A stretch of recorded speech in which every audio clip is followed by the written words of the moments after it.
Welcome to the Nerd Party. I'm Darren Moser. I'm Philip Gilfus. I'm Daniel Prue. And this is City Alpha 3.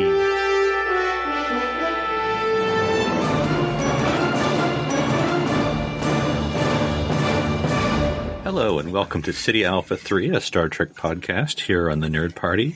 I'm Philip, joined by Darren and Daniel. We're about midway through January. Nothing necessarily new on the Trek horizon, so you're either watching old Trek or not at all. So, Daniel, I forget, are you done with DS9 or what are we doing? I am watching old Trek. So, we are a third of the way through the second to last episode. So, maybe by the time next week rolls around, I'll be done. But it's very close. Very close to the end now. And then you'll have to figure out what you're doing with your life. Yes, I don't know what I'll do anymore, but we'll figure it out.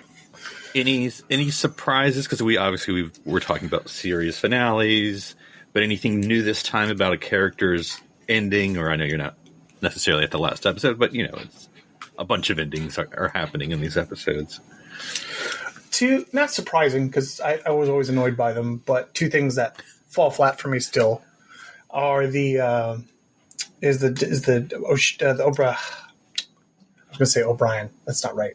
The Bashir and Ezri romance that is sort of really, really shoved in there, and just got to the part where they switched the name from the Sao Paulo to the Defiant. So you know what? Picard definitely picked up that card from Deep Space Nine. We can't really criticize Picard to do it if we don't. You can't let Deep Space Nine get away with it. So it was dumb then, and it's dumb now, and I just hate when they do it. So the question is, if the Defiant is destroyed and Picard takes over it, does it get renamed? The new ship, is it Defiant? Is it Enterprise? If those two naming strategies collide, what happens? That's a good question. Well, I think that the thing that annoyed me, just as far as how we do things, is that it wasn't the Defiant A. I'm like, it's not like a model, like where you had we didn't feel like painting it. And no, it's CGI. Look, just put an A. I don't know what the problem is about. Yeah, they do that. It's the same thing with the Bozeman. In the books, they give them a new ship and they call it the Bozeman 2.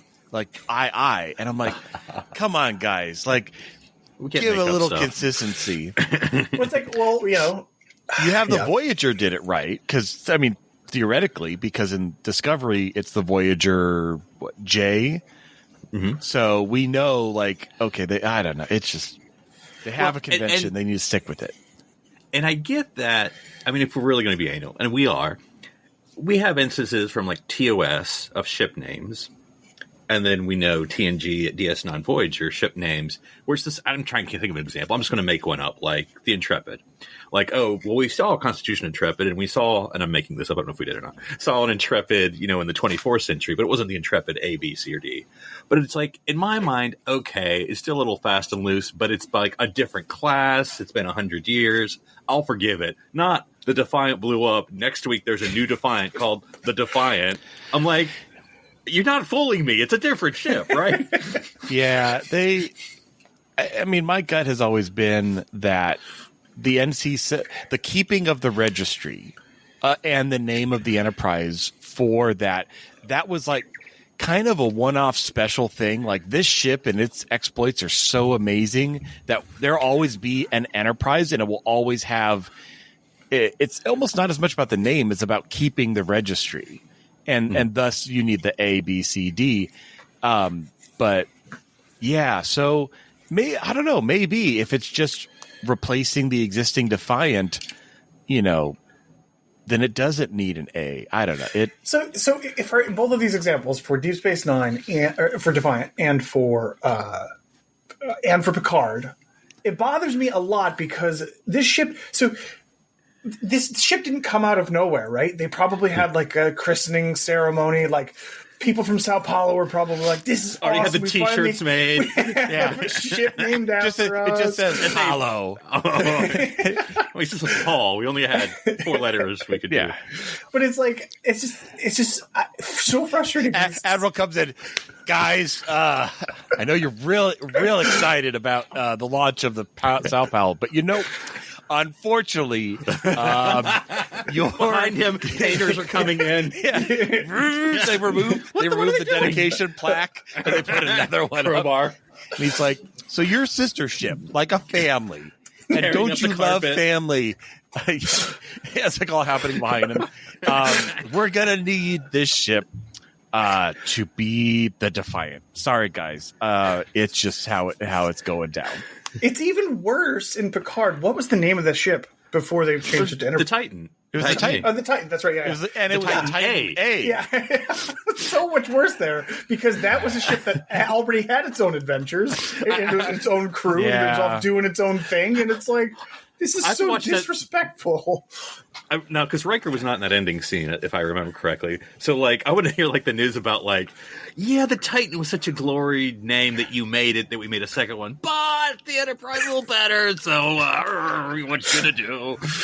Of course, then we get into whole trouble about the whole Titan because that's its own issue about it's the ship, but it's the same ship, but it's not the same ship. Well, that was honestly, I feel like they went through all those gymnastics just because they wanted the line of like, "I'm purging your music." Library. Yeah, or like, this isn't your ship anymore. Like, if you're gonna do that, then keep it the Luna class. Like, just don't.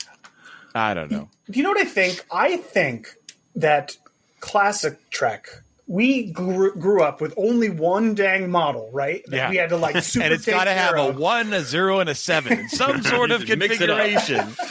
But it's just like we were so protective and like imaginative, and we had the blueprints, and we like we loved the ships so much, and like maybe that just doesn't. Right. It just doesn't. It's less of a priority nowadays when anything they can be a ship and it doesn't really matter. Love the ship, meaning like a lot of people love the Cerritos, but we don't have deck plans. We don't have cross sections. We don't have information on it. Like, we want that stuff. I got the 2024 Ship of the Line calendar this year almost for one reason is they did an awesome cross section art piece of the SS Enterprise, the one where it's got it's like Enterprise from the NX-01, but with the added section docked on it. Oh, okay. Yeah. It's like what we would have gotten in season 5. NX-01 refit, yeah. Yeah, an XS01 refit. So, because I'm like, I want to see that. Like, that looks awesome. And it is still kind of weird. It's got 2 warp cores. It's got a warp 5 warp core. It's got a warp 7 warp core. I don't know how that works, but sure, whatever. It's like giving it the NOS. You know, you're getting that prize. Well, warp 5, cheap warp 6. Yeah, the Romulans are running away, and they're like, haha, we've outrun you at warp 5.2. It's like, yeah, we know why you would think that, but computer divert awesomeness to warp 7 engine, you know.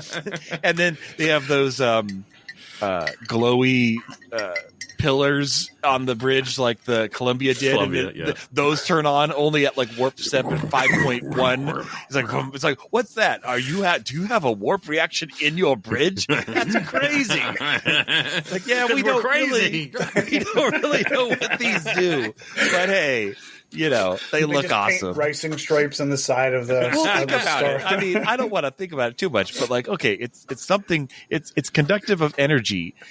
From where? So we're rebuilding your bridge. We're going to run this conduit up the side of the bridge to the ceiling, and then down through. Why? Why would you? There's nothing above us. Above us is space. We're in a vulnerable position. Ship. Made for appearance. They're like, well, we got to have pipes there. Like, that's where people stand. Like, that's where we got to have the pipes. We need to bypass. You know what? The only open space to run this conduit is through the main bridge.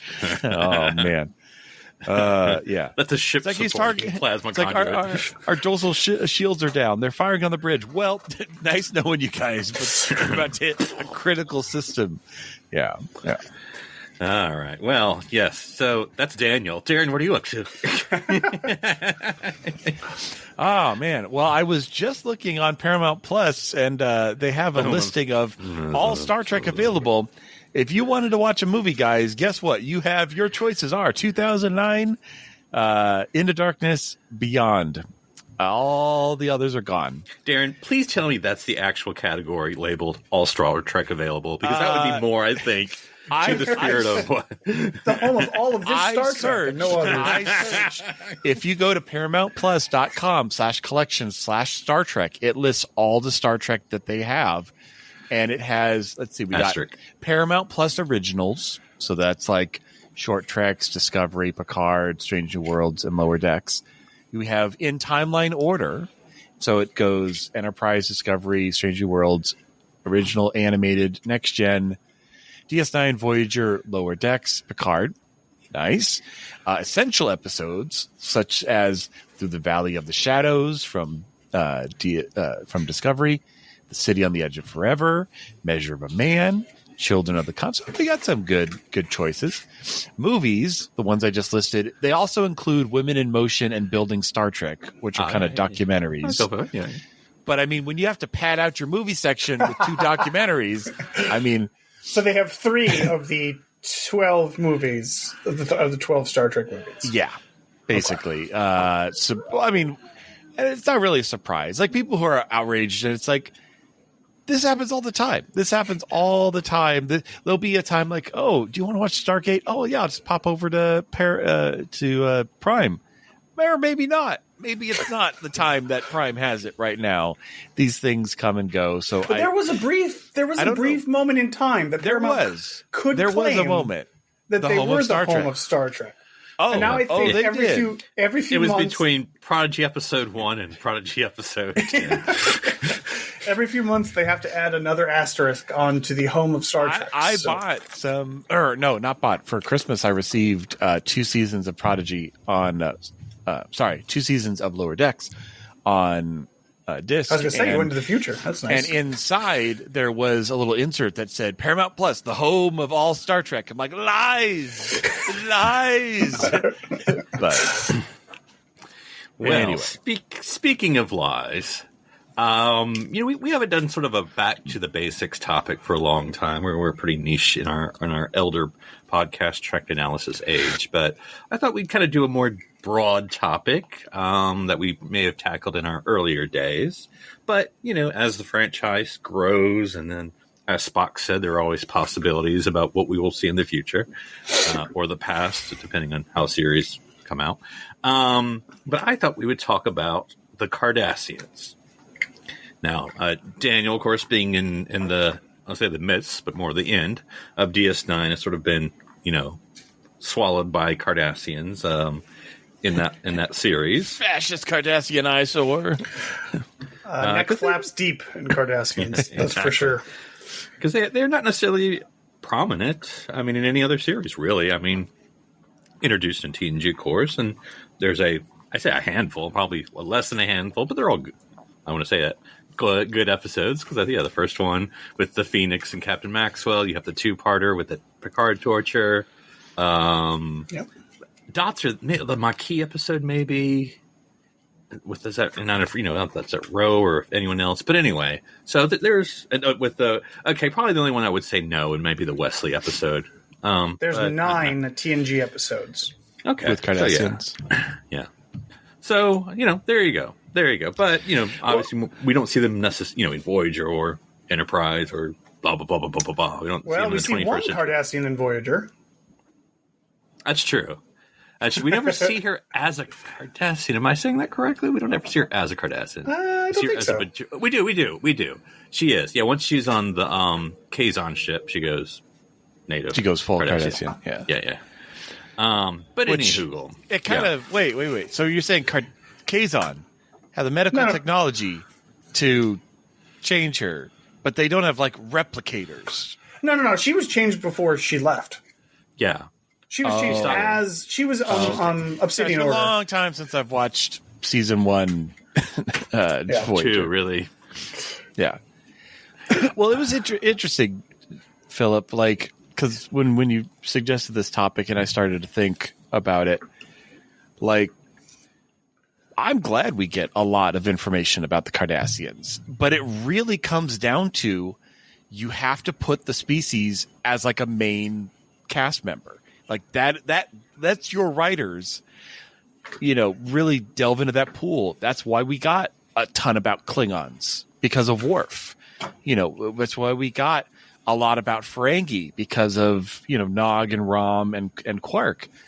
And so it makes me kind of wish, like, I know, like, we kind of had Shran a little bit. Like, we almost had Shran. Shran was going to come, like, next season, and that would have been a lot more Endorians. But we had been awesome, guys. You don't know what you were missing. Yeah. Season 5. It made me wish, like, I mean, I guess also on DS9, like, we had that Romulan lady who was the one to monitor the... Played by the same woman who played Seska. Oh, is that true? Oh, it was her. Martha, blanking her name. That's it. No. Is that it? Something. Yeah. It's something like that. Yeah. But, so it's like, if they had made, because think about it, we had a Trill, so we got a lot about Trill. We had a lot about Ferengi. Well, more so than Next Gen. Yeah. The rest are all humans. Bajorans. Bajor. That's true. Changelings. And then you have, but all that to say is if they had, from the beginning, I think it would have been interesting. I mean, granted, their plate's already very full. I get that. Uh-huh. But if they had made Romulan lady like a main character, I think that would have been really interesting. We would have got a lot more, because really, Romulans are still the mystery. Like, we don't know a lot about them. We got to know about their ships and their timetables and things like that. But we had a kiss of it in Picard season 1, but it could have been so much more. Yeah. Well, it turns out did there. We can watch Discovery season 5, and we're going to find out because they find that the incident. That's right. Yeah. Inciting incident. Some big old ship, Romulan ship. Yeah. New to us, probably. It probably has some sort of universe-ending device on it or something. Didn't Romulan and Vulcans reunify in Discovery time? I don't know. I don't know. There was like a whole episode about it. The Vulcans. Yes, there was. It was whatever the planet's name was. So why are the Romulans bad guys again? Well, this is an older ship. This is an ancient ship that they find that has. It'd be from the late 24th. Well, to them, ancient. It's pretty ancient. Yeah. Future ancient. It would be future to them. It'd be both confusing and new, and also old and dusty. So So, Daniel, one thing I want to highlight with the Cardassian, well, we talk about anything, there's no agenda here, but one thing I want to talk about the Cardassian is sort of beyond, like, the Klingons are warriors, and, not that we don't get more than that, but that's a big facade that takes it's rare you get beyond Klingon warrior culture. And I'm not saying there's not a lot to explore, but anyway, but Cardassians are like Cardassian fascists, they're the bad guys, they're the Nazis in space, but obviously we do get more than that. And Daniel, with the 7th season, or is it 6th and 7th or just 7th, with the Civil War or the Cardassian uprising, revolution, whatever you want to call it. So we get a little bit of a picture of like the Nazi military Cardassians. You could just get, Cardassian people, and of course we have Garak, who I'm going to ignore for just a second. As another perspective. I mean, it's just plain simple Garak. Yeah. But I don't know, Daniel, what do you think you kind of got, or you get in those sort of latter DS9 about regular Cardassia, quote unquote? The thing is, that's the thing. When Darren was talking about like not knowing a lot about the Romulans, I feel like we're probably on pretty even footing between the Romulans and the Cardassians, where we usually get this top-down scope of like just the government. Like, we always are interacting with the one person that's the head of the government that represents the government. And it's like, first it's Dukat, of course, and then he goes crazy, and then it's Damar now. And it's like, I wish there was more, like, how like the Romulans always have the Romulan Council. They're all senators, right? There's like, they have an actual government. It doesn't seem like he's like, there's not even like aides. Yeah. Like there are now. Like it's this guy. You say central command. Like, is it centralized into one person, or like is there a group? Is there a we committee? never see any of it. Yeah, they talk about it, but we never actually see any of it. And all of this stuff, all of the decisions that are being made are in a room between Damar, Wayun, and sometimes the female founders in there. And it's like, we don't get like a sense of like, this is the central command building, or like it's just, it's always higher level than that. And I kind of wish there was a little bit more of the regular Cardassians. I just got into the part where Kira and Garak have to go into hiding in Damar, and they go to Garak's old maid's house, and like that's like the first his nanny civilian like person that you've seen in a long time. We get a couple of like the scientists and stuff like that too, but usually you're dealing with like this representative of like the whole union, and apparently it's supposed to be this big ginormous union. So I do. For as much as we deal with the Cardassians in Deep Space Nine, I just wish there was a little more finer detail, other than like you say, oh, these are bad guys. Like Damar just said this line: the old Cardassia is dead. We need to create a new Cardassia. But I never ever, even at the end of the season, I never get the sense that they've changed all that much, really. And it makes me think of like Bajor. Like, you think about it, we don't actually go to Bajor very often at all. Like not like a handful of times. You're right. We go to moons and right. But I mean, and it's mostly Kira or and Cisco. The temple or the lower peninsula. There's always going to peninsulas, guys. What do we know about Bajor? Provinces, But what's the capital city's name? I have no idea, man. Well, we need a non-provisional government before we have a capital city. So, you want to be on the capital location selection committee? I mean, if you want to be, but all that. I mean, it makes me think of like there's some episodes where we go to Kronos and we see civilian life. Very, very few, but it feels like all the same. Like it feels like every time we go to Bajor or Cardassia or Kronos, it's kind of like we go to that same house with a basement, and it has like an alley and a street outside. Like it's all kind of the exact same. Like, why are you guys still using candles? This is the 24th century. Yeah, no, it is. Yeah, and I think with Cardassians, I mean, it's an interesting backstory. I mean, even if you don't see it, at least just hearing it, because I don't know if this is the trope they actually say. You'll have to correct me, Daniel. Like, how old is the military junta? Before in the before times of Cardassia, it was artists, philosophers. How old is this current age of Cardassian? Hundreds of years. I don't remember the specific details, but I mean, it's been like they've been conquering peoples for a long time, long time, and then they had this big blunder with Bajor. But other than that, they've been we're a proud conquering people. That's what they like to say. So I just love how in Daniel's history book, it's not even a chapter, the section, the Bajoran blunder. Whatever. It doesn't matter. Whatever. Because as you guys say, we, as with every Star Trek Aliens, there's little different words. So Gul is captain, or at least we assume that's what it means. So Gul Levesque, Gul Dukat. And then I don't think it's until Deep Space Nine that we hear Legate, which I guess is admiral or general, whatever. But as you say, is that the highest you go? It's just Gul to Legate, and that's it. And because it's not uncommon in countries in the world for the general. I mean, usually it's like the president. I mean, he may be a general too, but they call him president still. So it'd be weird if it's just like the Legate is the the president of the Cardassian Union or whatever. But whatever.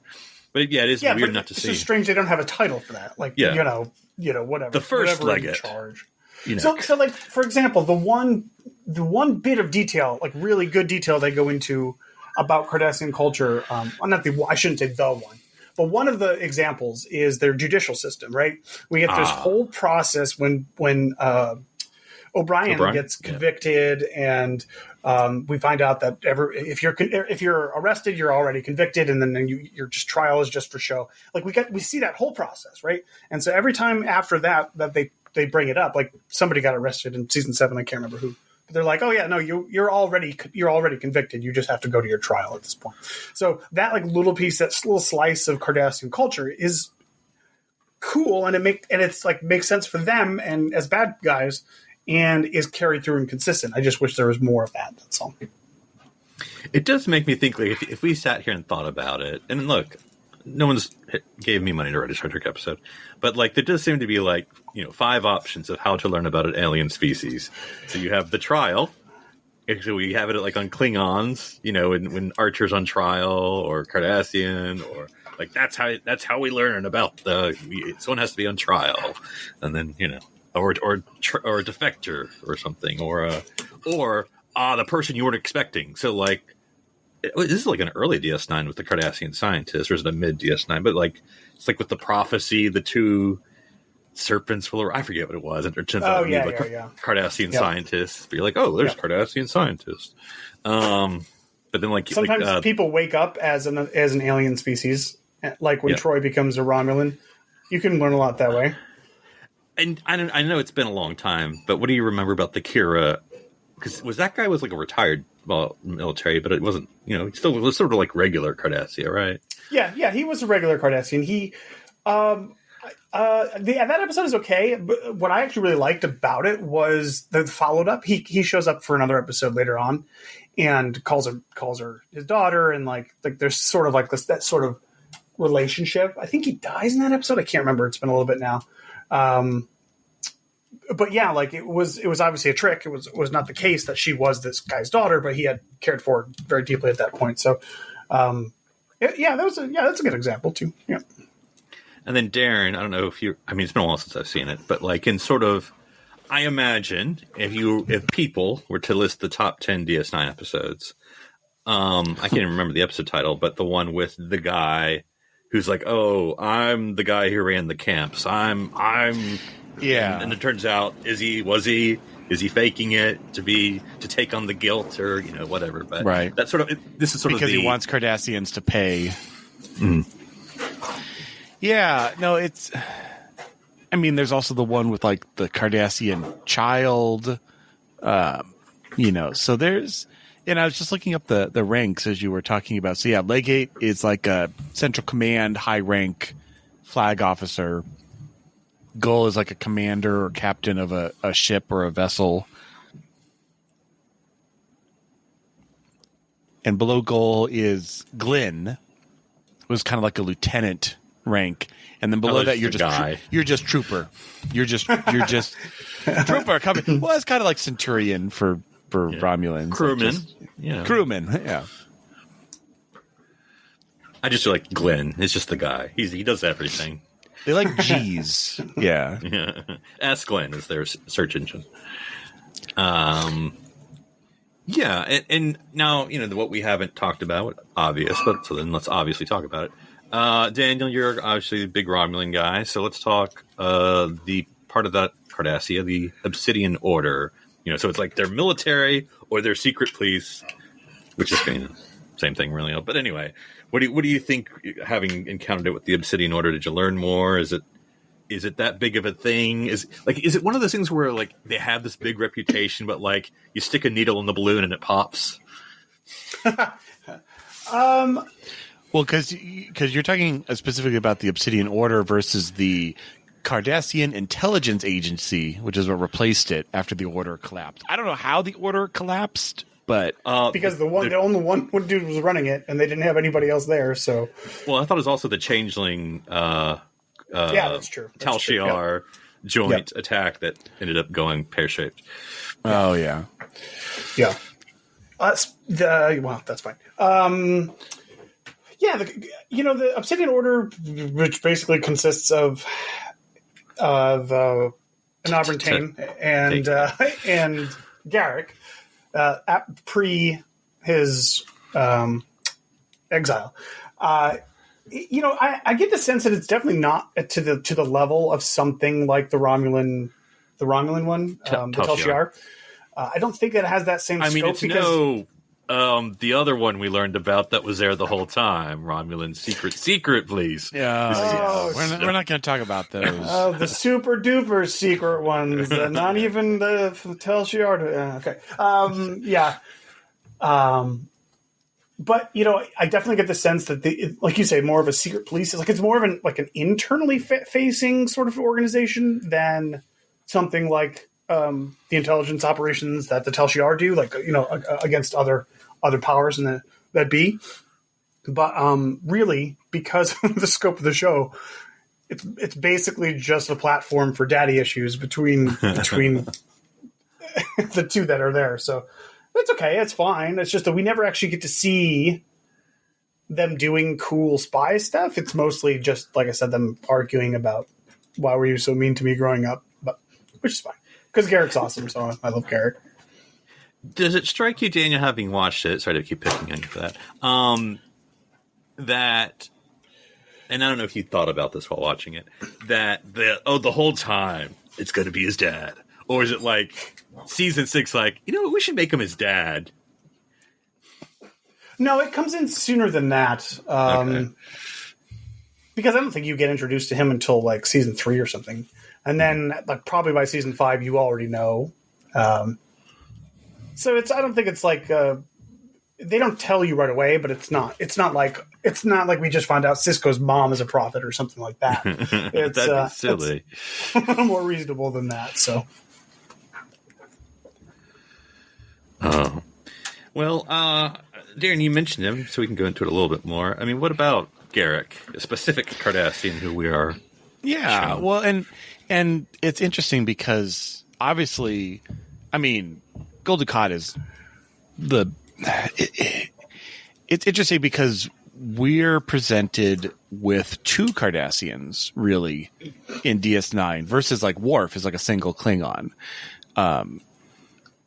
So you have Garak and you have Gul Dukat, and so it lets them do more interesting things because one is like, oh, we don't know that much about Garak, and we don't know why he's still on the station, and there's like mystery around him. And then Gul Dukat is a much more forward-facing villain, like he ran the station and he's twirling his non-existent Cardassian mustache.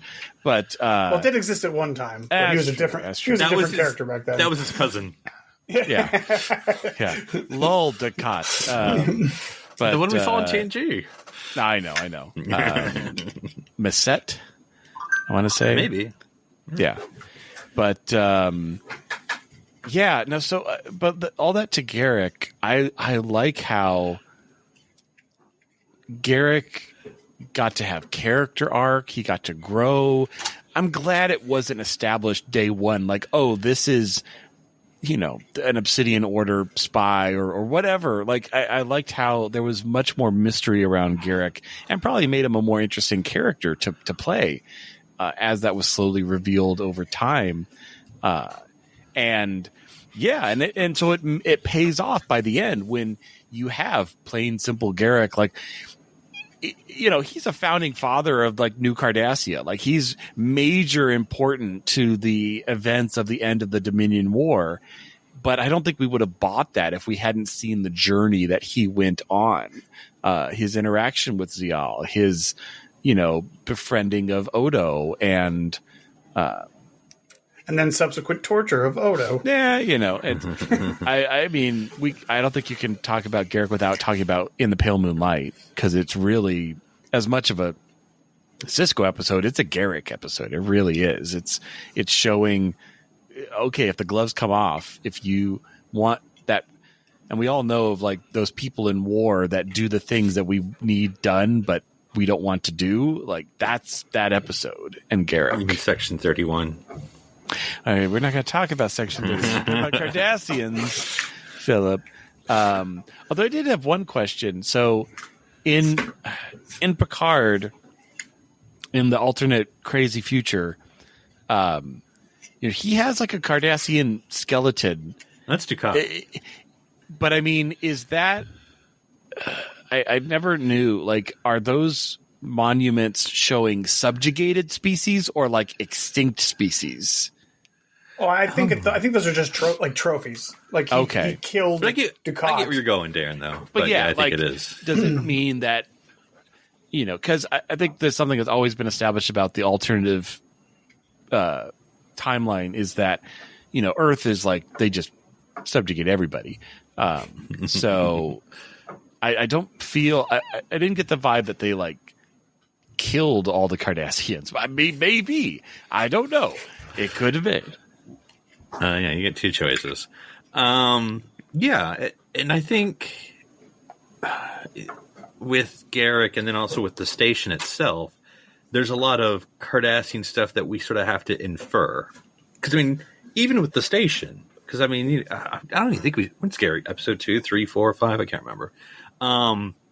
But the station we see, there's Deep Space Nine, and that's Cardassian. And so it's like every time you see the station, that's Cardassian. And the way the ops is laid out, the way, this and that, and the, Bajoran workers. The way the doors are. Computers. Yeah. That's all Cardassian. So it's like you're kind of getting the culture. Well, I mean, the military, but that's the culture.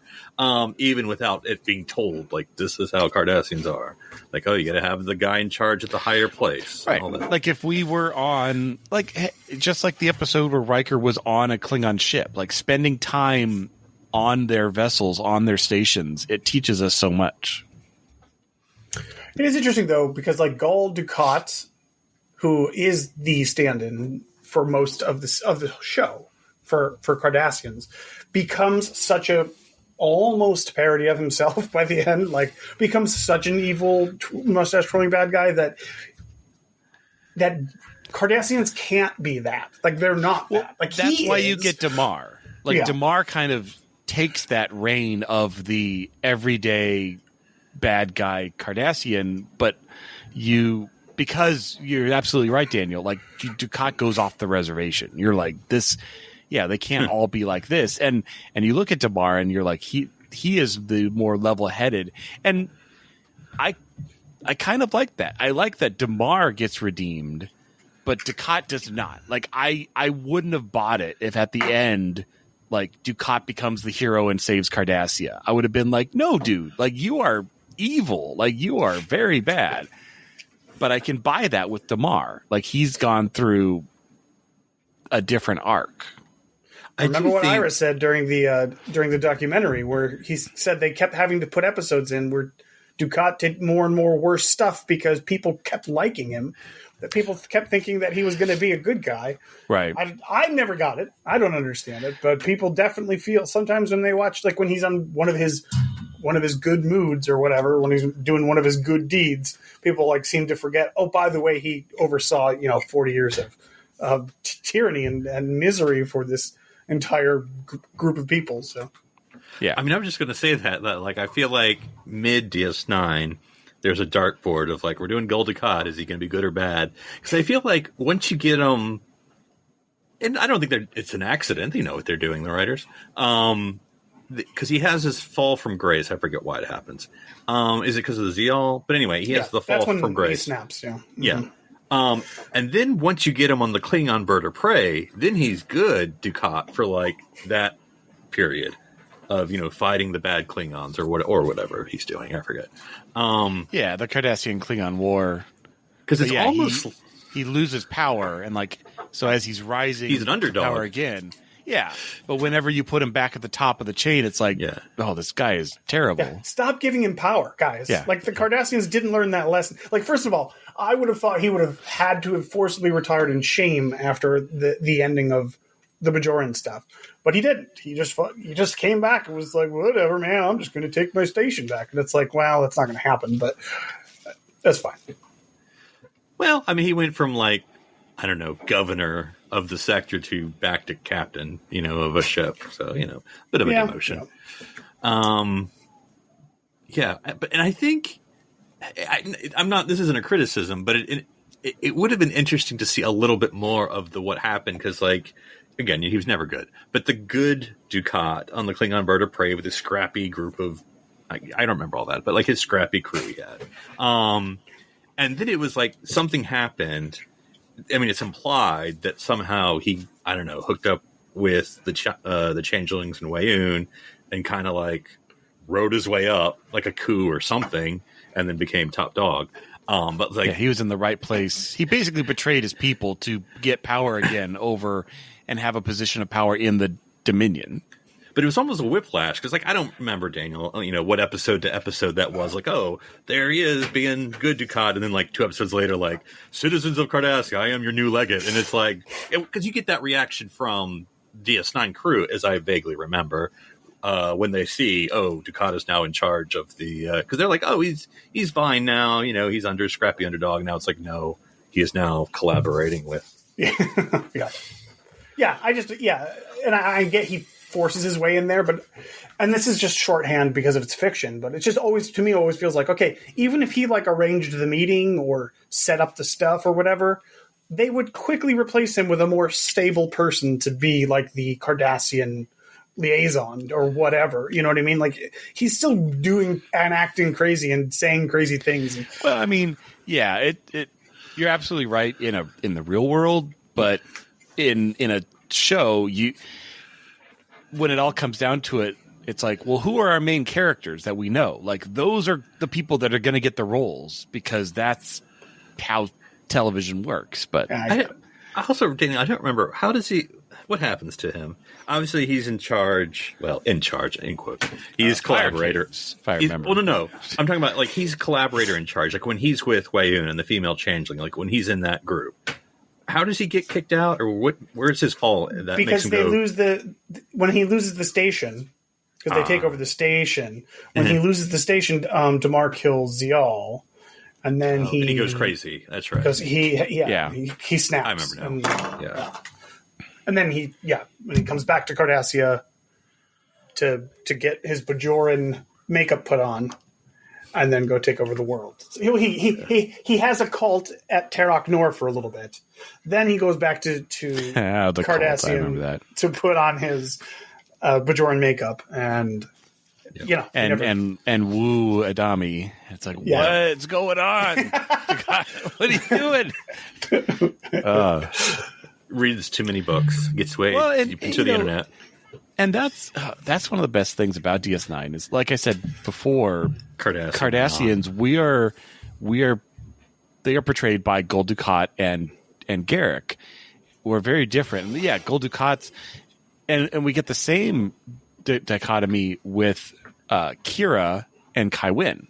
Like, both are Bajorans, but you would never say like, oh, well, yeah, all Bajorans are like Kai Wynn. It's like, no, Kai Wynn is off the reservation. Like, she is a religious zealot who really just wants to control everybody. But that is not Kira. That's not our hero character. So, yeah, we get, kind of same with Ferengi. You get Quark, and you get, to a lesser extent, someone like Brunt. Like, it's not as powerful as, Kai Wynn or Dukat, but you have the stereotypical, and then you have the better, I guess, more humanish. Yeah, so it's interesting, right? Because with all of those examples that you just mentioned, although I guess Kira being an exception, but like with the Cardassians and Dukat and Damar, and with the Ferengi and what would become, what's his name? Quark's brother. Rom.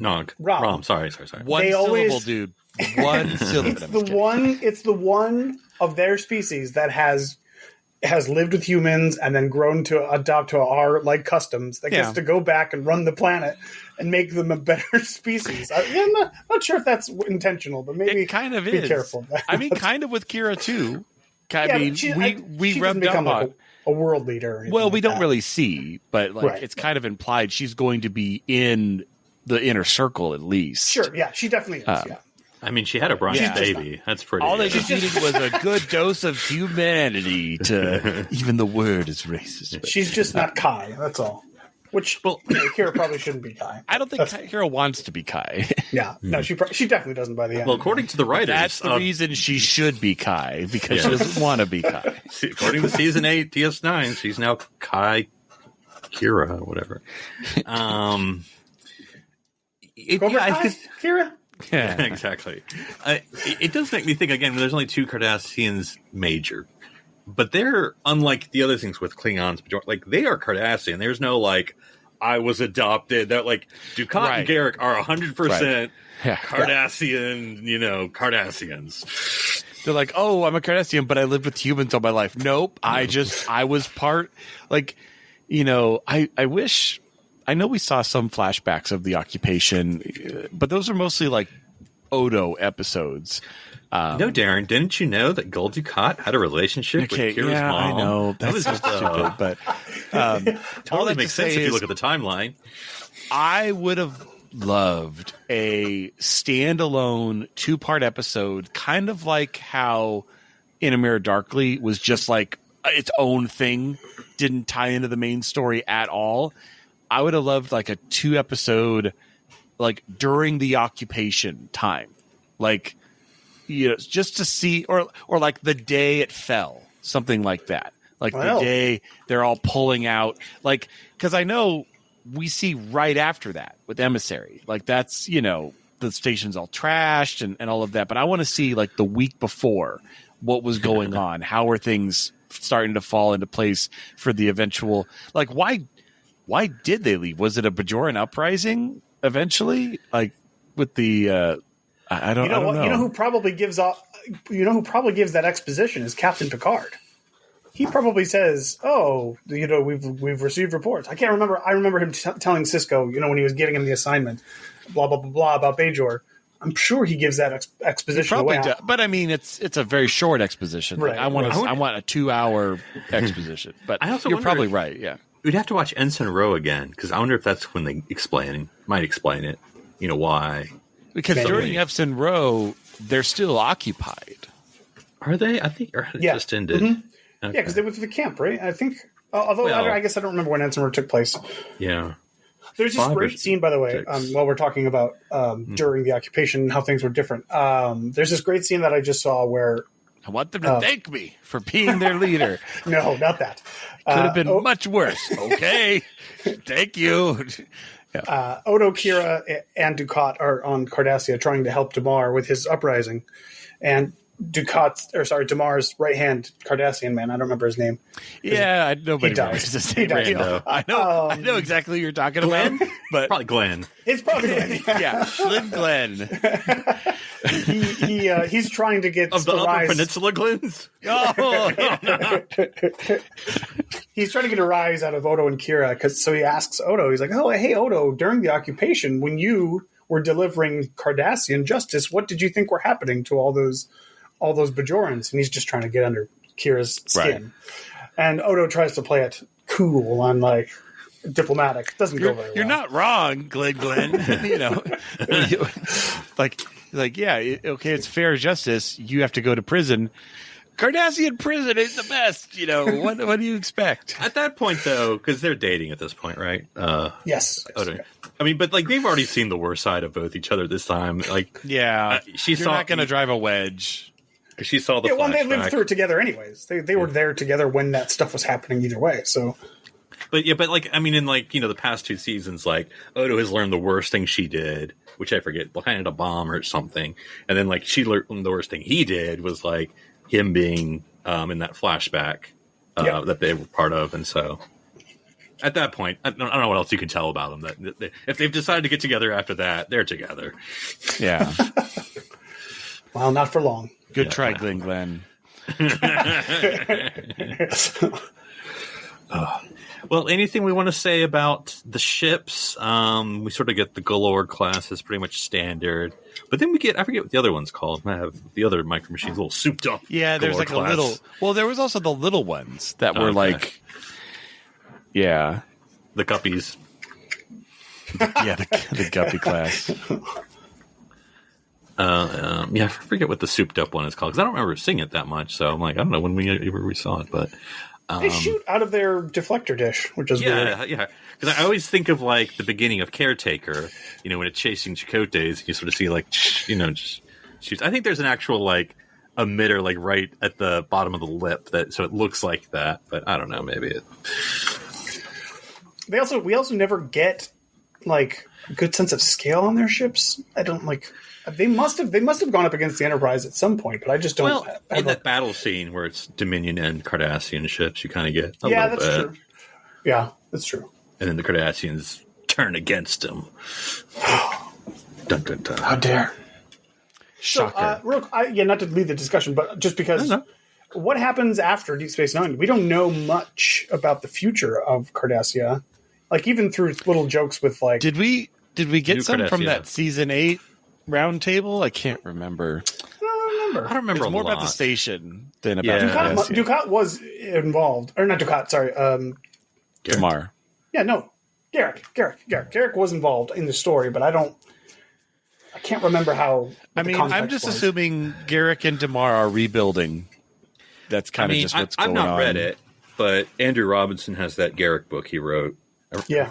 I forget Oh, what it's yeah. I called. haven't Stitch in read it Time either. or something Yeah, like people always talk that it's really good. So I've just Actually, I think I did read it. I can't remember. It's been a long time if I did. Mm-hmm. that. Well, A Stitch in Time makes DS9. It's not the the rebuilding of Deep Space Nine has never been canon, right? That's only been in books. Correct. And, Correct. yeah. And I don't like the design. I'm sorry. I never that's in the new liked books, as I would call them. the book design. of Well, DS9. in the most recent time that we saw Deep Space Nine, which was Lower Decks now, it was still just plain old Deep it was Space a Nine. flashback. So No. Yeah, The that's- Cerritos that's still more- visiting Yeah, the DS9. Cerritos visited, yeah. Oh, you're right. You're right. Yeah. Yeah. That would have been like season 10, maybe, of DS9. So, Yeah. you know, Yeah. 9 or 10. Maybe even That's a little true. further. Yeah. yeah. So. Just keep And circling. Kira's still in Just keep charge. circling. I mean, you know. Ba, ba, ba, ba, ba, ba, ba. Her and Quark are all that's left. And Quark's probably always going on business trips and stuff. He's everywhere. You see all the Quark Bar Well, that's franchises. true. That's the other thing. Every planet.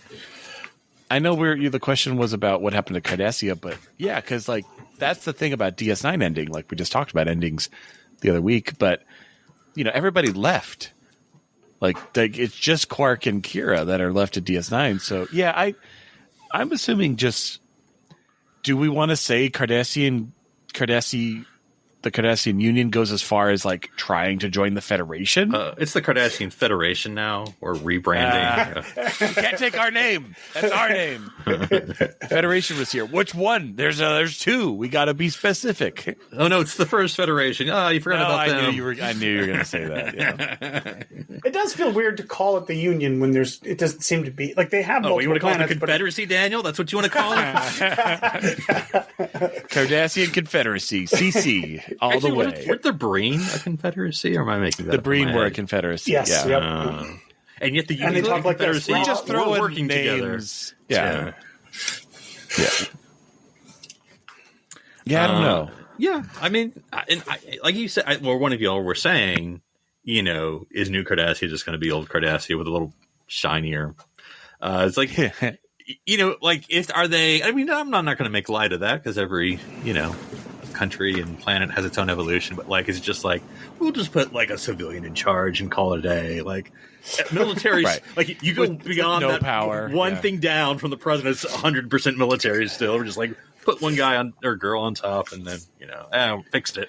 Democracy. I mean, yeah, you would think if there was anything that they were going to do, it would be like the decentralization of power. Like, really, that was their problem. demilitarized. Like, yeah. well, not even demilitarizing, but like the military has to be controlled by like a council, and there has to be checks. You need checks and balances. There was none of that. Just look at Dukat. Like once he got plugged into the right spot, every time he just had way too much power. I'll be Daniel because I know it lasts 5 seconds. I'll be interested if they make any mention about the peace treaty terms.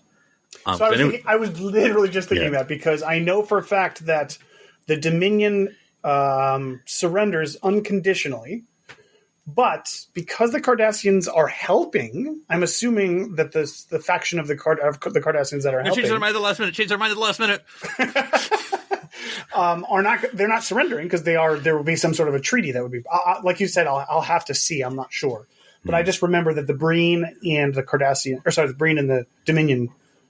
I mean, obviously, because they're going to die, so they just give up the cure. They have to leave. They have to leave and never go through the wormhole again or whatever. I'll have to see what the Cardassians like what they concede. Because I was thinking in a hypothetical goodwill gesture to the Cardassians, could the Bajoran / Federation people give Deep Space Nine back to them, like in a future episode of something? We'll have O'Brien hop back on board. He can scoot it along the way. It's going to be the same shuttles that rescued the Enterprise D. He's like, you just see them going at thrusters, DS9, slowly towards Cardassian space. That's going to take 6 months to get there. They find that channel that the sail ship went on, and they're like, woo, here we go. It's like, what's going on? I don't know how DS9 got there in 3 days instead of 3 months. I don't know how, Captain. We call it a reverse Statue of Liberty. Give it back. Yeah. But then we break it all and trash it just before we give it to him, just for good measure. But I don't, I assume the argument is going to be Bajorans built that thing. So, Yeah, no, I don't think they ever would. But I was just thinking that'd be a fun scenario. Well, and it's like you'd have to have something else at the gateway to the wormhole. Tilt it. Well, that's where the Deep Space Nine 2 comes in. That's how it goes so fast. They tilt it and then they roll it like a wheel through space, and it gets there faster somehow. But yeah, because and Darren, I don't know if you appreciate the parallel. I think the ending of Cardassia kind of reminds me a little of the end of Centauri. Yeah, it does. A world that was collaborating that ends up getting collaborated with the wrong side, and destroyed basically. And then it's like, from the rubble, what comes next? Now, Centauri, they just stay crumbled. I mean, Emperor Malari still has fires. Anyway. But I do wonder with Cardassia, because you have that sort of hollow victory at the end with Cisco and Admiral Ross, and I don't really feel like drinking over this ashes. And then you have Garak, who's like, we won what? What did we win? And then right, where do you go? Yeah, in the fact there is no winning, because kind of like as Garak is saying, like they lost once they joined the Dominion. Like that was when they lost. They just didn't know it. Yep. The only way to win is not to play. That's right. So we've been talking a while, but I'll just do kind of a last thoughts about the future of Cardassians, because we just talk about what's the literal future, but with the franchise, we have theoretically have an Academy show set way in the future. Will we see Cardassians? Or do we have our continued show? Presumably. I don't know when we're supposed to make first contact with Cardassians, so I don't know if we would ever see them in Strange New Worlds, but I don't know if we've ever established when we encountered That could be interesting. I mean, I still think back to that, was it Future Imperfect, or the one where there was a Cardassian at the helm? Was that in All Good Things? I can't remember. Or is it it was a Ferengi, but I do also remember one where there was a Cardassian, and I can't remember what I'm thinking. So. Like, that's how you know the future's different. Just put one of those at the helm. Anyway, but I would love to see a Cardassian show up in Strange New Worlds. And the thing is, we don't know. Like, we're not going to have the same Ferengi problem that Enterprise had, where it's like, well, we can't meet them because we met them later, and like all this BS. Like, no, it's like that could be we've known the Cardassians for a long time. Like, that's fine, but they're like way over there. Mm-hmm. I don't know. I got my map right up here. Let's see. Yep. Yeah, I always love those maps, because I try to think about them like, what would this look like in 3 dimensions? Because there's some parts where it's like, oh yeah, there's this other Klingon territory that's completely separated. I'm like, how do you not have the space in between? And I'm like, oh, it probably just goes up and over, that section or something like that. But it's hard to tell. You could do the first Cardassian. Yeah, we'll see Cardassians again. I don't know in what form or how, but maybe we'll get a whole Cardassian War story, like a series. The O'Brien series. It's called DS9, Daniel. We had that. We had that. Yeah, I mean, at the end of the day, though, it's like Cardassians were made for DS9. Like that is their story. Like it's going to be tangential at best in any other show. But yeah, that's and we're not going to talk about it because we're going to close. But that's one thing we didn't even talk about, of course, was the Cardassian War with the Federation. I mean, the first one. I don't even know what we call it. Is this like Persian Gulf 1 and 2? Like I don't know the first Cardassian War. I mean that is such like a in the context of the time of storytelling, it makes sense. But like now that was like TG's like, oh yeah, by the way, war ended. Like what? There was a war the whole time since season 1.